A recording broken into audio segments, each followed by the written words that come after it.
विधान परिषदेच्या निवडणुकीसाठी भाजपकडून 30 नावांची यादी जारी करण्यात आली आहे। भाजपकडून 30 जणांची नावे केंद्रीय नेतृत्वाकडे सुपूर्द करण्यात आली आहेत। या संघटनेमध्ये सक्रिय काम करणाऱ्यांना विधान परिषदेसाठी संधी दिली जाईल। नव्या चेहऱ्यांना देखील संधी देण्याचा भाजप कोर कमिटीच्या बैठकीत निर्णय झाला आहे। विधान परिषदेच्या पोटनिवडणुकीसाठी प्रज्ञा सातव फिक्स असल्याचं सूत्रांकडून कळतंय। मनोज कोटक, केशव उपाध्ये यांच्यासह 30 जणांची नावे केंद्रीय नेतृत्वाला पाठवली गेली आहेत। यात कोणाकोणाच्या नावांचा समावेश आहे त्यावर आपण एक ग्राफिक्सच्या माध्यमातून नजर टाकूया। माधवी नाईक, प्रज्ञा सातव, अर्चना पाटील साकुरकर, रणजितसिंह नाईक निंबाळकर। विधान परिषदेसाठी या सगळ्यांची नावे दिल्लीला पाठवली गेली आहेत। तर राजेश पांडे, राम सातपुते, संजय पाटील, संजय केणेकर,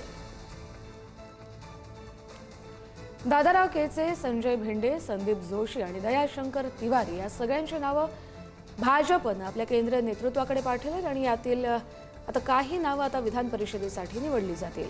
शिकूया AI ची क्रांती, चला करूया MSCIT।